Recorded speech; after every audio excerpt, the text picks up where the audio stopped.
No a sme si spomínali, že väčšina prvkov v periodickej sústave sa vzájomne rada kamaráti, sa spájajú a v chémii tomu hovoríme, keď sa spájajú ich atómy, že sa vytvárajú medzi nimi, medzi atómami chemické väzby. A tých chemických väzieb je viacero druhov, o všetkých si nestihneme porozprávať, no ale povieme si o takých dvoch.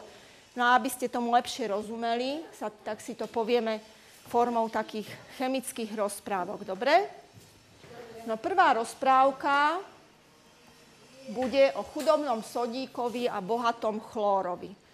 Ten chlór sme si už aj spomínali, že pri tom bazéne, že sa chlór používa na dezinfekciu vody. No. Takže už sme si všimli trošku v tej periodickej sústave aj ten chlór. Takže chlór býval v periodickej sústave v poschodovom dome pre prvky, býval na 3. poschodí a v 7. hlavnom vchode. Viete, prečo to tak bolo? Tu nás si to môžeme pozrieť. Bolo to tak preto, že mal elektróny rozložené na 3 vrstvách. Má ich na 3 vrstvách? Má ich, že? A býval v 7. vchode a to pretože na tej poslednej vrstve, ktorá je najďalej od jadra, má koľko tých elektrónov? 7. Takže býval tam.